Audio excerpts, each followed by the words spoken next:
Welcome, Mr. Linux. I presume you've guessed by now who it is you're talking to. I've got some theories. One of them says you're Lucius Black, head of the Abyss Agency. Otherlights and my former mortal enemy arranges a meeting in the cemetery. I'm very thoughtful of you. Enemy? Why would you call that someone who's here to save you? Save me? Well, look at you, all helpful. I've never thought salvation was up your alley. You know better than to presume this is charity work. I'm here because I believe your current unemployment to be a terrible waste of potential. It was foolish of Etherlight to take their top player out of the game. And you thought you'd get me to switch teams and play your side instead, just like that? Dead right, kid. You could be back in action. Feel real power coursing through your veins. This power! Why don't you spare me the fireworks? Go impress your own boys. If you've watched any of my previous videos, you know I love Kusoge.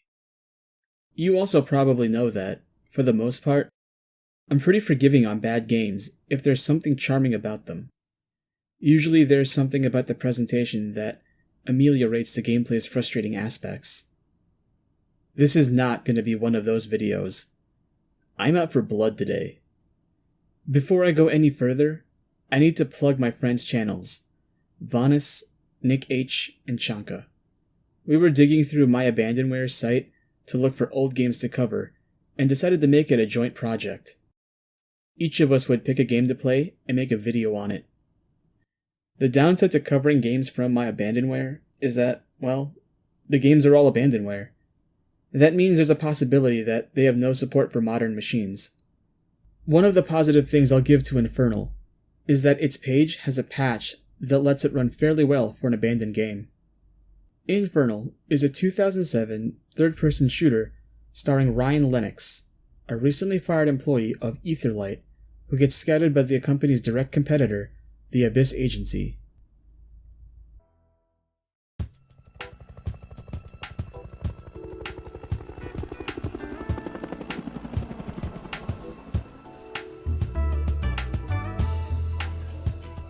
So, how's the life of an ex-angel suiting you?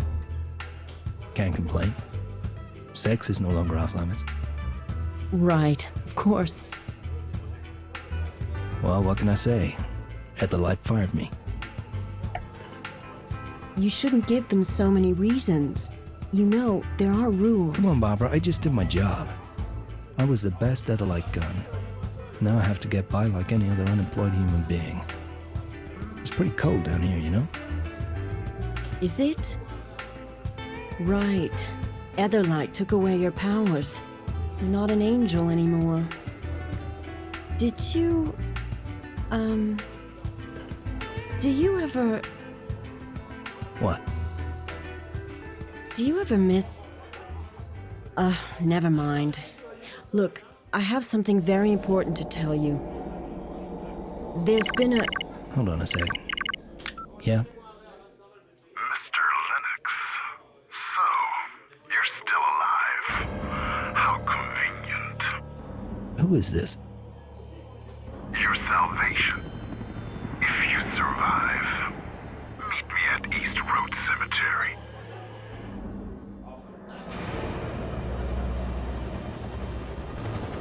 What the hell?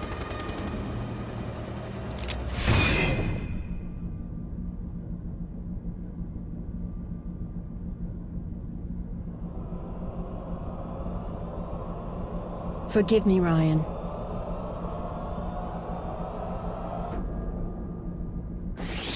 Now run! Get out of here now! This is the very beginning of the game. Yeah, there's a cold open before this that features an ominous organization/cult making what looks like a bomb, and some guy wearing a shirt with one of those Tony Stark lights in the chest, saying some shady things, but that doesn't become important until much later. The main conceit to Infernal's setting is that heaven and hell literally exist in the physical plane as business entities. It's never stated why Etherlight let Lennox go, but it's probably because he never played ball with the company's dress code. Just look at Lennox. At this point in the story, he's just a normal human. He has no allegiance to either side, but he already looks like he's turned his back on heaven. Also, he somehow found a shirt with a tribal pattern that lined up with his Mike Tyson tattoo. I'm gonna bring up Lennox's attire here and there as the story progresses. The opening sets the stage for most of the cast. Lennox is the loose cannon who had to turn in his badge, which I assume has the same glow effect that his lady friend Barbara has on her stuff. Barbara is someone who is still part of Aetherlight and tries to maintain her friendship with Lennox, despite the fact that he no longer works for them. And this silky, sinister voice will make a full-fledged appearance after the tutorial. The tutorial is, for the most part, a good vertical slice for how Infernal plays, which is a super janky third-person shooter. There's cover, there's dodge rolling, and its foundations are serviceable. Something I don't like is that you have to search bodies to pick up ammo. That gets addressed later.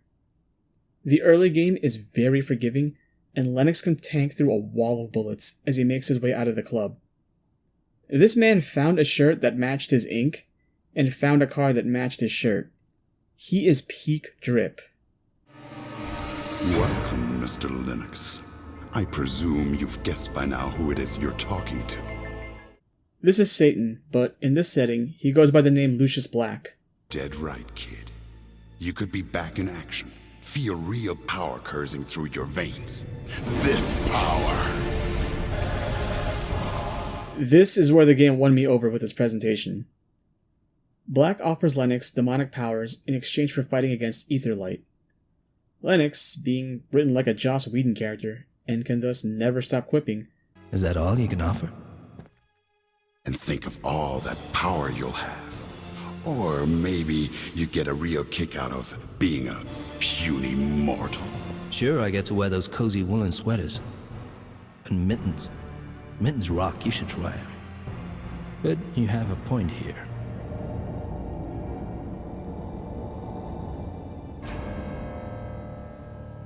Let me consult Mr. Dollar here.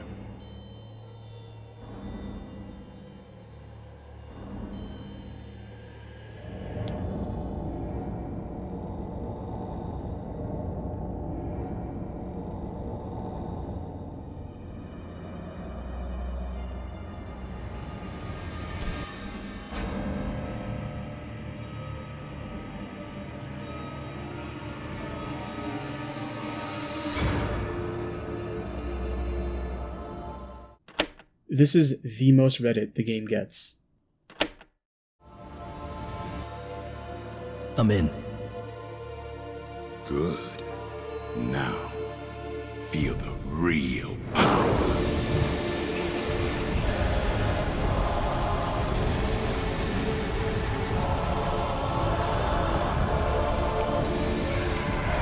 This is power of darkness. Furious anger. You have dealt with him.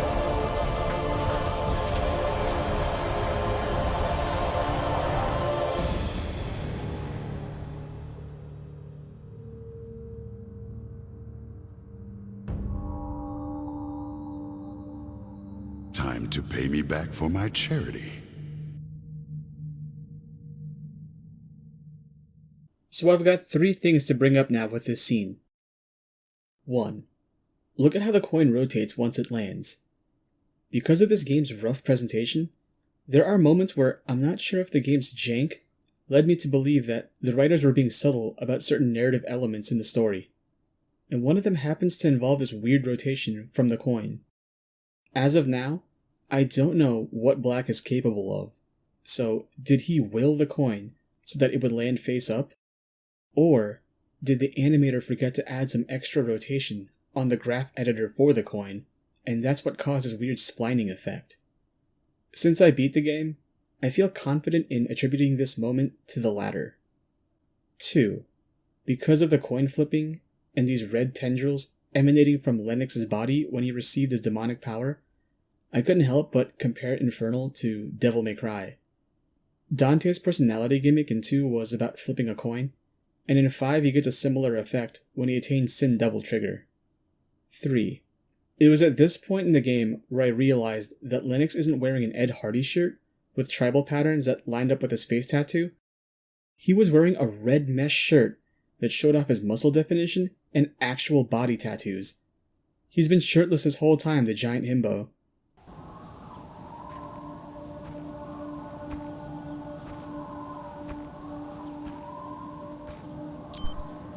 Hey, Black. Show me my new powers. For some reason, it's really amusing to me that only after Lennox reaches the remote Arctic village does he ask Black about his powers. Also, I just want to point out that from here on, Lennox will only ever refer to Black as Black. And I find it awkward and funny that the milquetoast white lead calls the only named Black character in the story Black. Apparently, a certain scientist named Wolf stationed in the cloister is developing a technology that I'm extremely interested in. I want you to scout the facility for any information on the project you can find. Okay, that Wolf character. Wolf is in the big bad. Wolf's pretty harmless. His assistant, though, Elena Zuparov. She's no little Red Riding Hood. That much I can tell you. Watch your back. Sure will. The fairy tales tend to have bloody endings. I will contact you about your progress over the communicator. Right. Can't wait. Good. Now that we're done with the intro and all the table setting for the story, we can actually play the... Wait.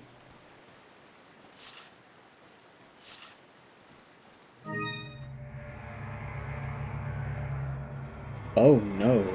Wolf is in the big bad. Wolf's pretty harmless. His assistant, though, Elena Zuparov. She's no little Red Riding Hood. That much I can tell you. Watch your back.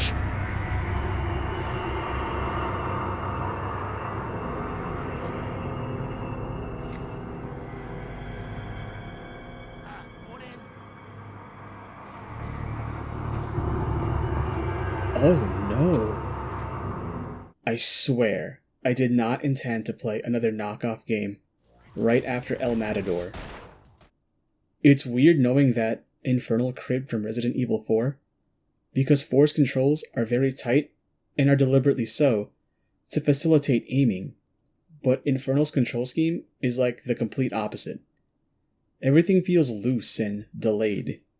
So you make your way through this remote village and talk to the nearest and only NPC in the level. What brings you here, sir? You know how in most shooters, if you interact with a friendly character, you'll point your gun away? Not Ryan Lennox. This is most likely another one of those jank moments for the animators, but this one I'll give to Infernal because I find it perfectly in character for Lennox to do this to people in general. I can't get into the village proper, so I went into one of the houses and used its attic computer to open up the locks in the chapel. It's amazing how blatant the cribbing has been thus far, but we've only just begun. Lennox, I sense some sacred ground near you. Where the hell? I'm in front of the village church. Such places are not compatible with my force. You're an Abyss agent now, Lennox, and you were given Infernal mana. It's the source of the power you possess. Man, I'm a trained agent, remember. I know what freaking mana is. So Black informs a player that stepping into holy ground affects his mana. This never comes into actual play. Sure, there are areas that drain your mana, but it's not because you're in some holy place. Lennox, that's much better. I sense a strong infernal taint. It's just a gloomy, dimly lit basement. Doesn't look very demonic to me. Actually, Black was referring to this.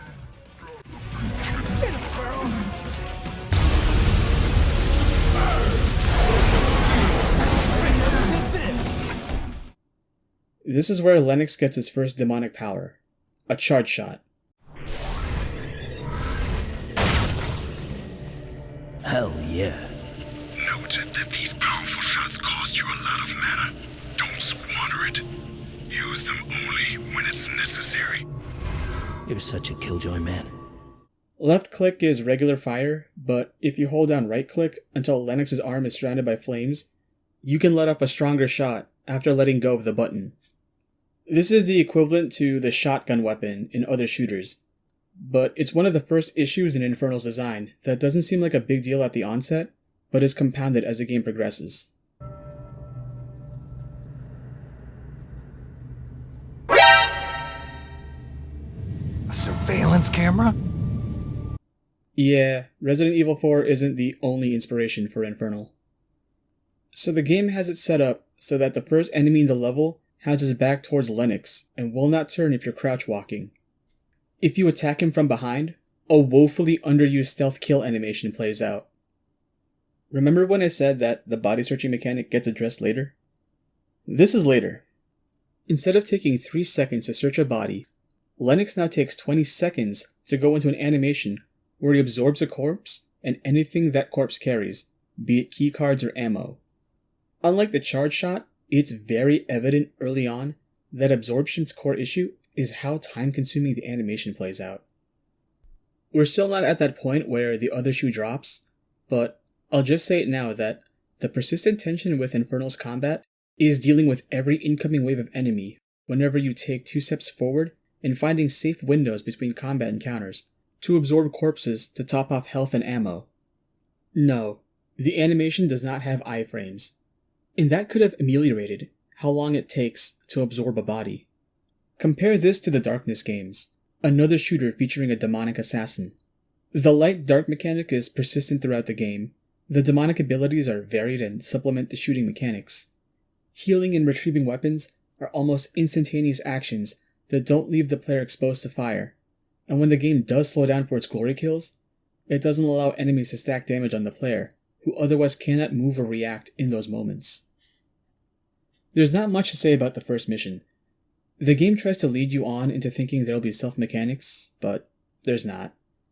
The moment I got into a room with more than one guard, the combat music kicked in. Don't move.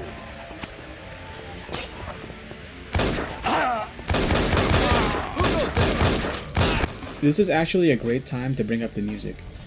It's fitting for the tone of the game, which is a really nice way of saying, I hope you enjoy non-stop butt rock. This is one of the more positive aspects of Infernal, not because of its tone, but because of its utility. Combat music kicks in once enemies arrive like in any other action game. But what makes the music so good in Infernal is that the sound team made the music dynamic enough, so whenever a fight settled down, the music would cut to the closing part of the track. Really use a break now. And get your report! Who's there? And shot! He's to the oh! Okay.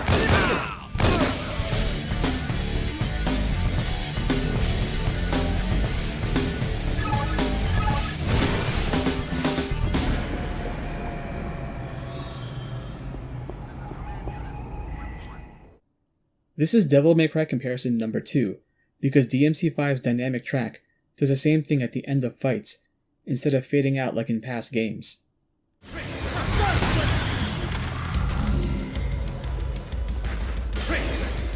Man, I'm bored. You're going to appreciate this feature, because the music winding down is your signal that no more enemies are going to spawn in and fuck you up. So absorb everything around you now, before it starts back up again.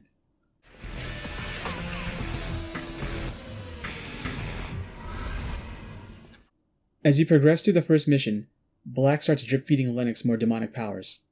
The second power? Detective Vision. Detective Vision goes into a first-person perspective with a grayscale filter to everything. The only things not in gray are secret health and mana pickups, but also codes to doors with number keys. You stare at the code, and then a meter fills up to symbolize Lennox committing it to memory. Despite every code consisting of 4 digits, the game never requires you to input the code yourself, but rather another progress meter fills up to abstract the whole process. Everything in this game takes up so much time. The other dumb thing about Detective Vision and codes is that the passcode will always be next to the door you need to unlock. It's padding the gameplay, but in a really half-assed method. What's the point of locking the door if the key is literally right next to it? Just have the door ready to be open. This door comes in at around the 2/3 mark of the story. Huh, no code in this room. Ah. Guess the devs were actually expecting me to apply myself. Oh no, never mind. It's just in this tiny room, like right next to the door. Before you get detective vision, you'll arrive at a room at the upper level of this area that has a secret hidden behind a painting. I like this secret because it rewards you for paying attention to the environment art. This is the only time I've ever seen a weapon hidden like this for the rest of the game. Detective vision should be for those kinds of secrets, but those kinds of secrets are non-existent for the rest of the game. There's hidden pickups, but they'll never be as clever as that painting. So once I reach this part of my first blind run, I hit a dead end. This door can't be opened, and the lock can't be shut off. I kept wandering around looking for the path of progress. A video walkthrough showed me that the preceding room had this path blocked by large crates that obstructed my view. Admittedly, the game had taught me that these kinds of boxes can and will be used to hide progress, but because the inner sanctum of the monastery looked so similar, it was very easy for me to get turned around. Also, this door is outside the room where the dead end occurs, so I was naturally looking for progress in that room, rather than the adjacent areas.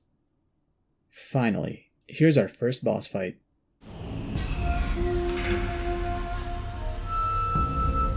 Leave the shadows. Show yourself. I'm comfortable right where I am. Thank you. Let there be light then. And we'll see how comfortable you feel, shadow creature. So the gimmick in this fight introduces these holy lights that will suck up your mana. The boss has this holy shield that absorbs normal bullets. Without mana, you can't use charge shots on the boss. So you have to destroy the lights, and then throw a charge shot at the boss until he can't take it anymore and dies. For the most part, this is how every boss fight is going to be in Infernal. Not entirely the same, but mostly every boss, with a few standout exceptions, will require you to take down their holy shield before you can kill them. Now that I've killed the boss, I can use a God damn it, game! Stop cribbing off of RE4. On the other side of the gondola, black gives you the third demonic ability, teleportation. Teleportation is a misnomer. The power is more like astral projection. You line up where you want to teleport, and then you phase over there to where you marked, but it only lasts for 3 seconds before you warp back to your original position. Remember how Blink worked in Dishonored? That was cool because it provided options for offense and defense, and it felt good to use that power to get to hard-to-reach areas. Teleportation is primarily a puzzle-solving tool that keeps getting upgrades so that you can teleport up to 3 times in one jump. It's all just to pull several switches in rapid succession before the timer runs out. So you teleport to something like a security terminal to deactivate security, and I guess this is where I'll bring up another positive aspect of the game, which is how smooth these camera transitions are whenever you have to interact with a terminal. Whoever animated this camera should feel proud, because the cutscenes for the game feel like the devs were trying to simulate shaky cam effects from film and TV. Yeah, Monastery's cleaned out, and it ended up being the front end of the base. Now we can go to the critical part, but first, another boss fight.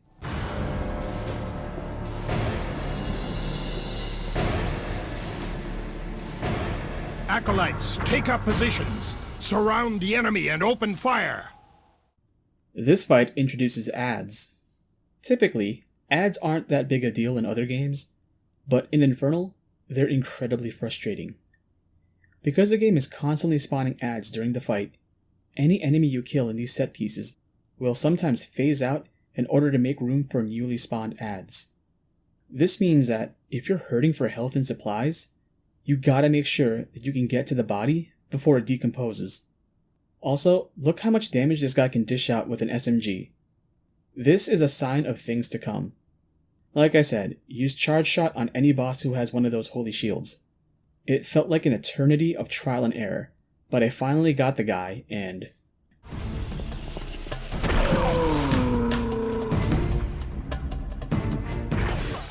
Alright, that almost makes up for... Jesus, that cutscene was disorienting. I don't know where that fence is now.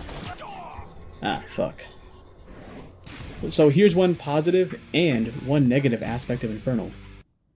1. The menu UI is slick as fuck. Like, it deserves to be in a better game than Infernal. 2. The game does not checkpoint within missions. Get used to F5ing a lot, and get used to seeing this image play every time you quick save. Here, Lennox meets the next boss, who taunts him by putting him against a series of traps. I didn't record that far into Resident Evil 4 to make a clip for it, but these deadly hard light walls have to be inspired by the laser hallway QTE. Anyways, now that we're done with all that, we go right into Mission 2.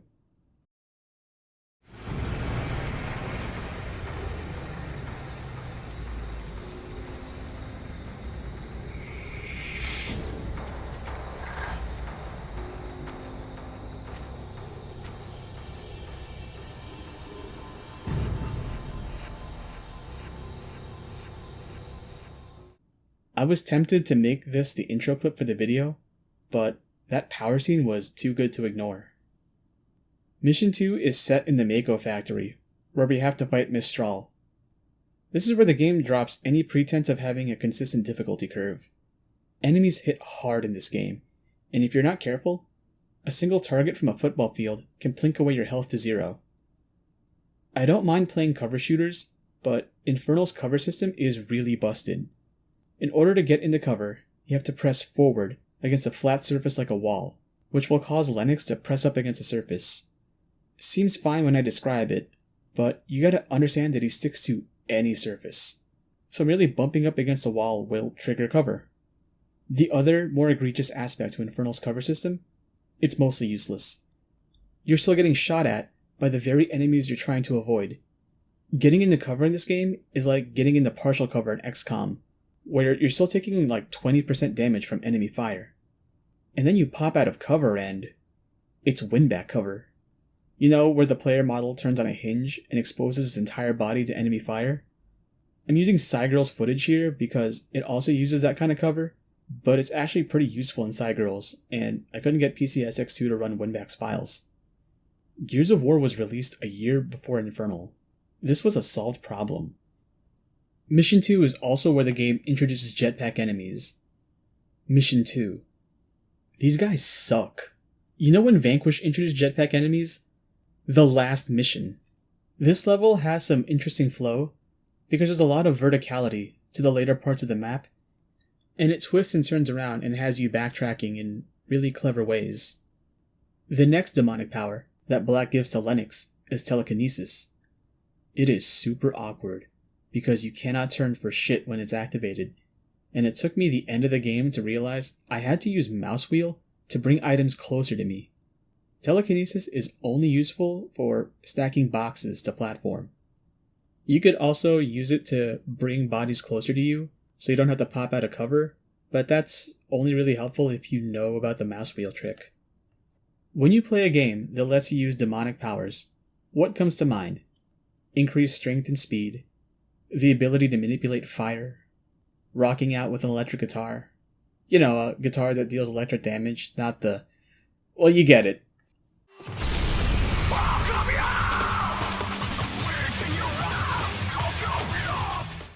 Let's take stock of our demonic abilities now. 1. We got a charge shot. That's alright for a basic ability, and that applies to every gun and has different effects depending on which weapon you charge. 2. We got detective vision. We'll never use this unless we have to. 3. We got teleport, but not really. 4. We got telekinesis. Imagine selling your soul to the devil and all you got were generic video game abilities, and only the kind used to solve environmental puzzles. I want a refund. After you do the tutorial for TK, the mission features a sewer level and introduces the worst enemy type. These TF2 pyros with these heat cannons. They are resistant to damage, except for their back where they carry the fuel for their cannons, but they turn on a dime when they're attacking you. You have to wait until they do a cooldown animation to get behind them and land a charge shot. I got stuck in this map because I didn't realize the game wanted me to shoot the corners of these doors, when I've spent most of the game looking for terminals to interact to disable barriers. This is another sign of things to come. I had to do a puzzle to drain the lower levels of the map. For some reason, the game wants to troll me here, because once I drained one valve and then moved to the next valve, one of the pyros showed up to undo my work and then attacked me. It's like more padding than before. Here's a proper fight with Joanna Dark. I guess this place really suits a rat like you. A lovely place for our little date. Really getting to know me better, huh? God damn you, Lennox. I'll wipe you from the face of the earth. Like every other Aetherlight boss, you have to charge shot her to disable her shield. I must admit you're a worthy opponent.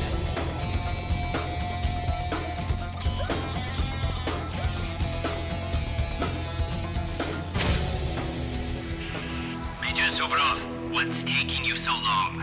Just an abyss rat. Give me a couple of minutes, sir. I'll handle it. Then phase 2 happens, and she's dual-wielding rockets. Alright, that's pretty cool, not gonna lie, that's a great shot.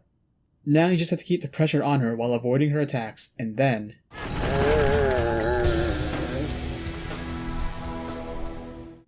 See, if it weren't for these moments existing in the game, Infernal would have been more of a slog to play.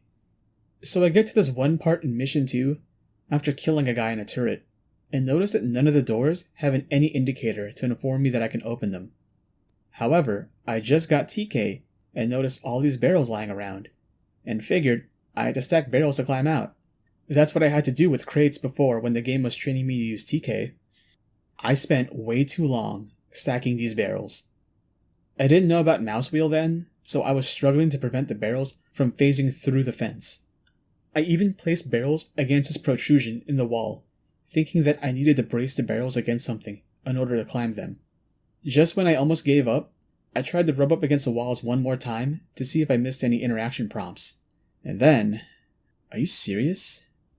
I can climb chain link fences in this game. It never told me I could. Just like it never told me about those panels you had to shoot off to open up the grates in the sewer. This game was so tutorial heavy in the early parts, and I found it really inconsistent that the game never tries to inform me that I can climb these kind of fences. Turns out that the climbing is mapped to the fence texture, because I was climbing on fence textures that exist only to serve as environment art.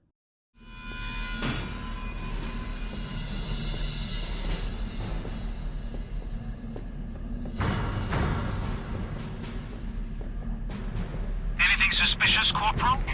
The area is clear so far, sir.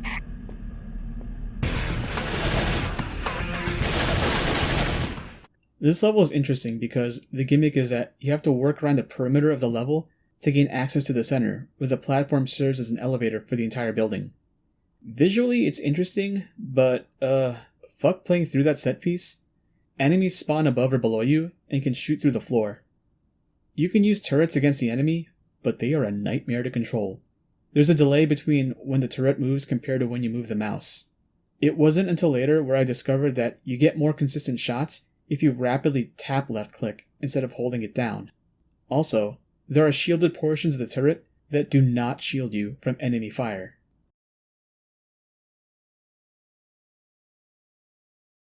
So, Lucius's toady here. What an honor. Wolf! Professor Wolf to you, you ignorant troglodyte. Enough of this madness. This is... This boss fight features Dr. Insano and his ads. These drones will suicide bomb if they get too close. They're not meant to be health drops because they dissolve so quickly, but they are meant to be a source for mana, so that you can charge shot all of the canisters on the device. Once you destroy the machine, Dr. Insano turns into Dr. Wily and attacks you with his hover chair. Just like the pyros, Dr. Insano can turn on a dime to track you, so in order to get behind him and shoot the canisters behind his chair, you need to teleport behind him, shoot the canisters, and then shoot them again once he turns around to the direction where you teleported.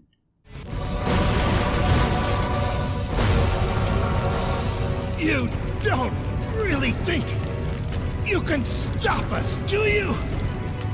You really need a subtitle to this picture. You're too late. Everything's been evacuated. My machine's safe.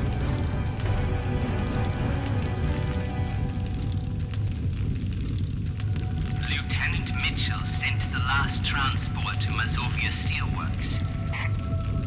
Wolf? Are you there? Shit! Another one lost! Have you found Wolf? Crazy, old, white hair? Yeah, I got him. Good. Good. What is he saying? Paternoster, I guess. Climbing the stairway to heaven.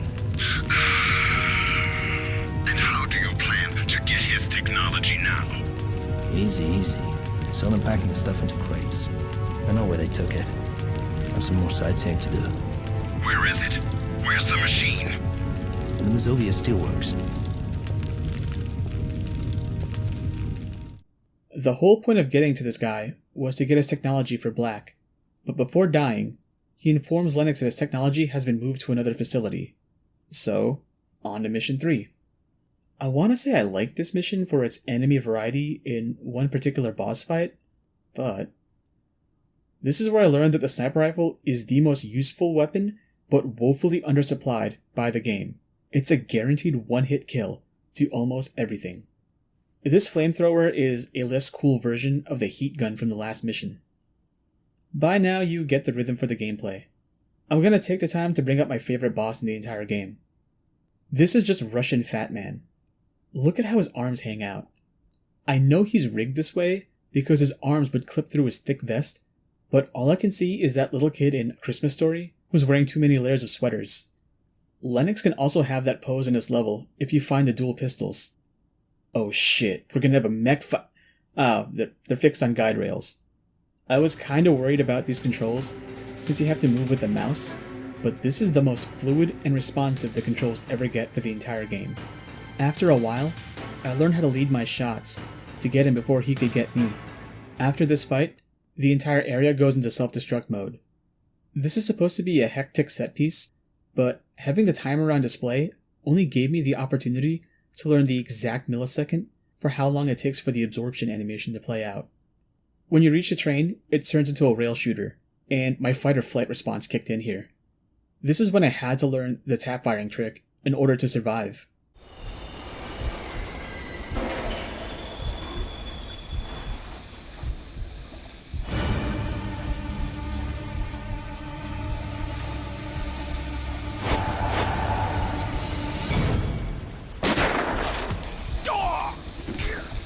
What should I do with him, sir? Nothing. He'll be much less bothersome dead. Sooner or later, I will beat the living crap out of him. At this point, the game properly introduced the main antagonist of the story, Carlos Guises. He looks like that guy on Game of Thrones who got crossbowed while taking a shit, but he can't pull off the same British accent. The game puts you in critical condition during this cutscene, but there's a health pickup right next to where you wake up. The game also provides you with these helpless NPCs who beg for mercy, but they're totally there should you choose to absorb them for healing. This train car required TK to get the keycard, but there's nothing around that looks like it'll take a keycard. Walkthrough time! Okay, so I didn't think to look inside the front of this train to find the card reader. Why does a train this old have this kind of card reading system to activate? When you make your way through the hangar, the mission ends like it's Fast and the Furious 6.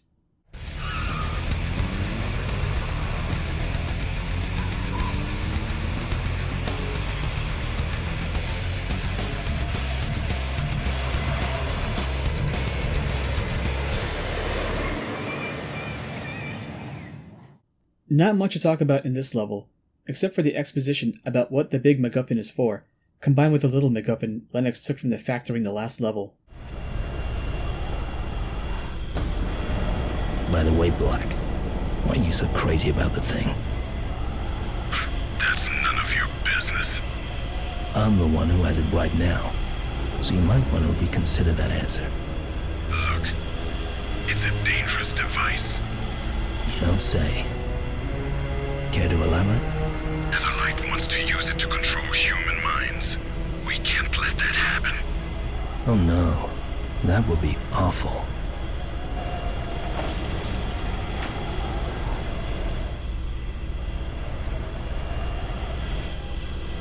Black, how about you tell me something I don't know for a change? Like, how exactly does it work? You know more than I expected. I'm getting suspicious. Well, it broadcasts a signal. A signal?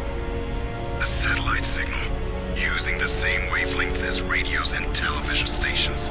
It can reach every household with any type of media receiver, down to your basic radio set.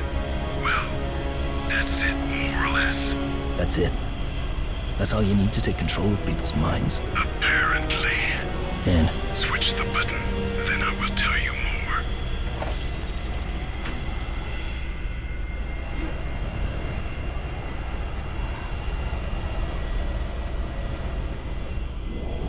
So why don't we just destroy it? I need proof.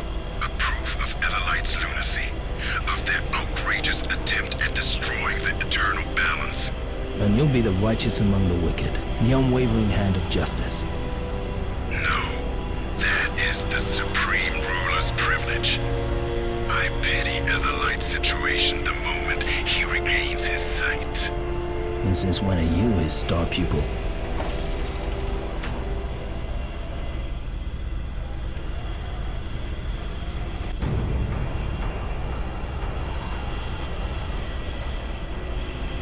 Why the hell is it taking so long? Linux, stop your ridiculous games. I will. When you stop yours. Whose side are you on? Heavens or hells? You won't earn my loyalty with lies, Black. The machine for the truth, that's the deal. Take your time. I have lots. I don't. Get me the machine now, and we'll show Etherlight its true power. Will we now? Don't be an idiot, Linux. We will rule all humankind. The battle will be over forever. Think of the glory. Think of the power. You'll never be a mere mortal again. I'll take care of.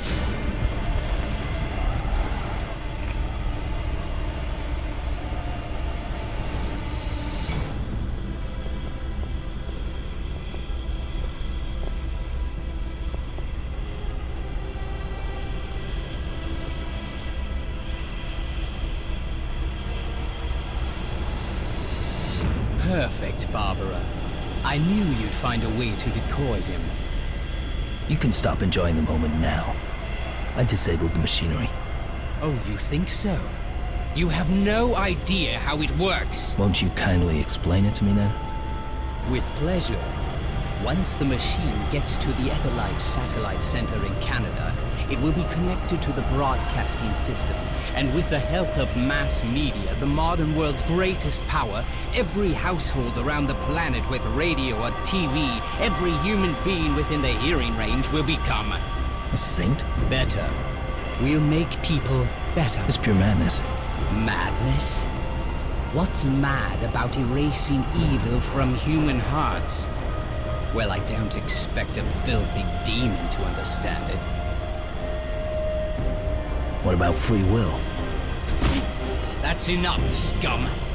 Since you're so interested in the machine, I'm sure you'll be glad to hear that soon you'll find exactly how it works. Yes, devilish dog. You'll be our first subject, the first demon in history to become an epitome of virtue. I've wasted enough time here, but I'm sure my assistant will take good care of you. Barbara, we're on course exactly above the HMS Liberty. Take your prisoner there. Yes, sir. Carlos will do fine. How the hell did this mid-2000s game manage to come off as woke boomer writing? Infernal likes to have its enemies conveniently sneak up on its heroes to establish tension. And Lennox and Guises properly meet at the end of the mission. Looks like Barbara sold us out and now we're captured. Injection. Check the pulse. 8 drops.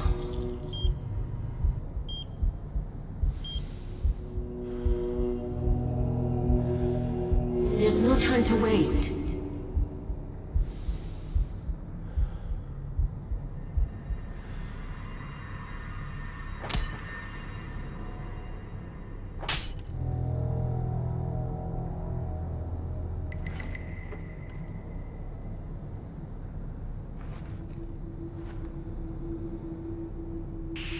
Thank God you're conscious. I prayed you would be. Whose side are you on in the end? On the only just side. And you're the only chance to stop Carlos. Why don't you try to do it? I am trying, but I need to stay undercover. I'm helping you as much as possible. So I'm the only one who's able to stop his crazy plans. Ryan, I believe you are the only man to save the world as we know it. And I'm doing my best to help you. Just join me. I can't. I'll be much more useful staying undercover, but you can fight him openly. Now listen, you're aboard the HMS Liberty. It's an aircraft carrier. Liberty? Oh, the irony. I had to pass you on to Admiral Jones, the ship's commander, but I'll help you get out. Finding Carlos is our only priority now. Wait, I don't feel so hot. This headache is killing me. You were poisoned. You need to heal yourself. I can't say that the story beat is also cribbing from Metal Gear Solid, because other games have done this as well, and even Metal Gear cribbed it from Escape from New York. Lennox has no ammo, no powers, and no shirt, and this mission just confirms that he's been wearing a mesh top the entire time. I told you, massive himbo. This game is once again very forgiving in the sequence because the enemies are all carrying pistols, until you inevitably reclaim your gear and convince Black to give you back your powers. But until then, it plays like a standard third-person shooter, and brings back the searching corpses mechanic, which is how I noticed that it takes far less time to do it than to absorb bodies. Huh, how am I going to heal if I can't absorb? Oh hey look, it's a white box with a red cross on it. Let's see what's inside. Holy Jesus. What is that? What the fuck is that? Medkits heal instantly, by the way. This game has done no favors in making me want my Satan powers back. Okay, so remember what kind of shirt Lennox was wearing when he boarded the plane? The mesh himbo shirt, right? But somehow, Etherlight managed to secure Lennox's winter outfit. Also, just because I didn't bring this up all the way back at the monastery, if Lennox has demonic, dare I say, infernal powers, why does he still need to dress up in layers if he can channel hellfire? Once I got my Satan powers back, the enemies all decide to ditch their pistols and use automatic weapons again and chew through my health. My friend Moon-Touched Moogle found a way to explain the discrepancy between how powerless Lennox could tank Etherlight bullets, but Abyss Lennox crumples at the mere sight of an Etherlight gun.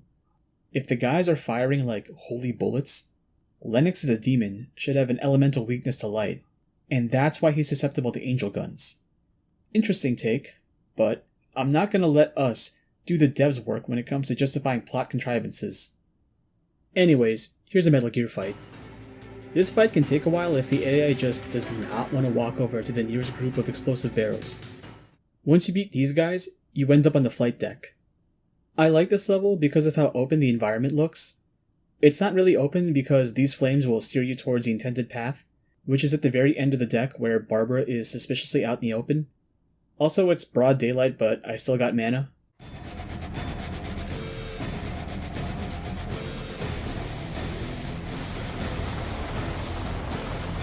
Behind D.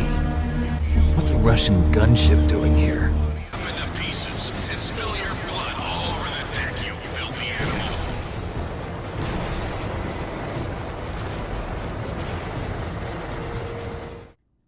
I swear, I did not plan to play another game that was derivative of other titles and included a chopper fight. So like El Matador, Infernal is very generous with the rockets for this fight. Unlike El Matador, Infernal does not understand the concept of fun because those rockets don't carry over to the next level. This jungle area is where Guises and Etherlight plan on broadcasting the signal to control every human's mind during the time when the planets are lined up and block God's omniscience. This is also where the game introduces my second least favorite enemy type. The enemies here can do the same phase dodge that Lennox does, but they can also just be ethereal and not take damage whenever they feel like it. These energy shots they lob at Lennox can deal damage through walls, but they never feel that powerful whenever I use them against enemies. Yeah, they could drop a guy with 3 good meat shots, but you have to be at point blank range, and they can't be in ghost form to do so. There's a part in this level where you're overwhelmed by the energy cannons and enemies spawning everywhere. So Black grants you the strongest power yet. Lennox, it is time you witness my true power. I shall drown our enemies in a sea of fire. You're offering them a free tour of your homeland? That comes later. Now I'll make the rain of meteors fall from the sky, and you'll get to the center now. Yeah, no, it's like, he doesn't grant you any powers, he just lays down suppressing hellfire that doesn't remotely remove any enemies from the field. So I just gave up attacking everyone and made a bum rush towards the next area, and was thankfully rewarded for giving up on combat. The rest of the level is a straight grind down the winding path to the bottom of the base. Lennox has to teleport over broken walkways to activate terminals every now and then, but it's just a slog all the way down. Once you get to Guisa's, the boss fight happens, and I gotta do another good thing, bad thing assessment on this fight. The first phase is like every other boss fight. Shoot down the glowing parts of the structure while fending off adds until phase 2 begins.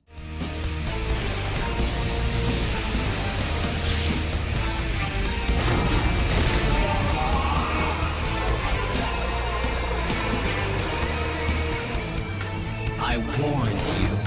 Are you foolish enough to fight an angel? I'm sure I'm furious enough. The power of heavenly light will enter the hearts of all men. You shall not stop me. Watch me.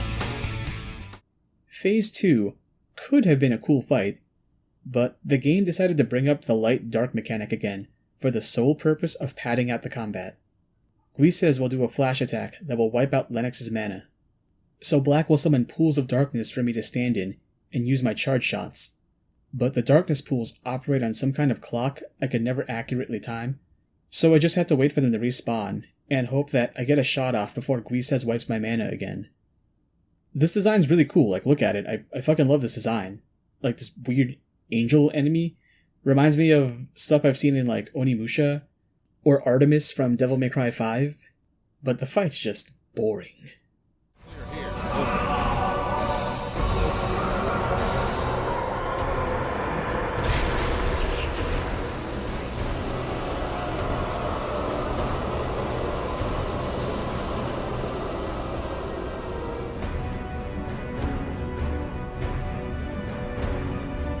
We meet again, Agent Lennox.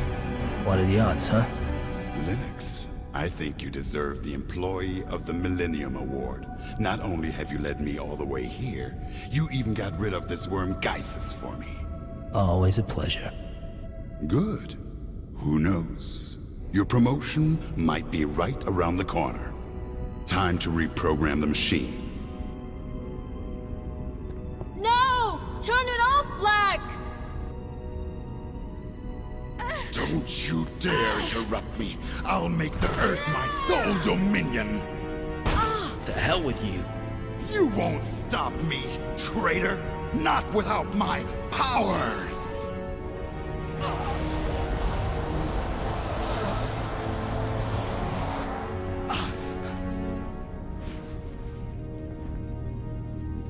Have you ever been wrong before? Because I don't want the shock to upset you.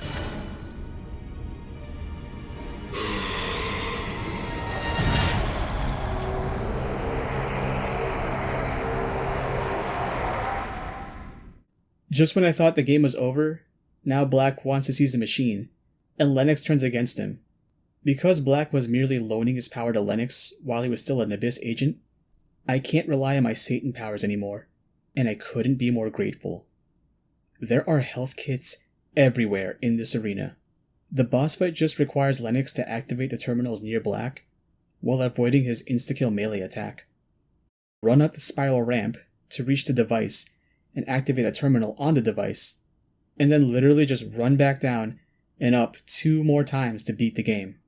There was no depth, no real challenge other than to make sure I didn't take too much damage. It is so impressive how this game ends weak from a gameplay perspective, but from a narrative perspective,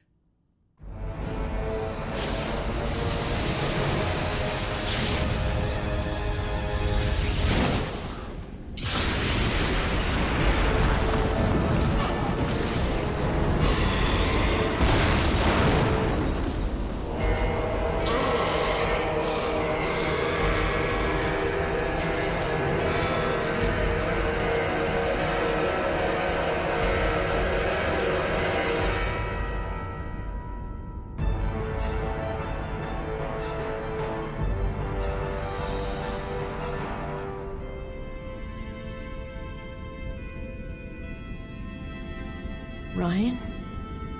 What happened? What's going on? It's over. It's all over now.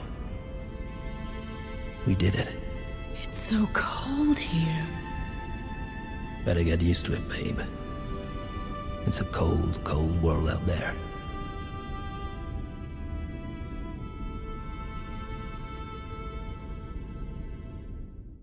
Did you miss it? Here, look at Lennox. He's T-posing in the final cutscene. I've never loved and hated a game to such a level as Infernal. Like I said, this game is available on MyAbandonware, which I'll link to in this video's description if you want to experience my level of anguish. Play on easy and have a walkthrough tab on your browser at the ready if you want to go through the game and keep your blood pressure intact. This is probably what Rich Evans feels like every time he does the best of the worst.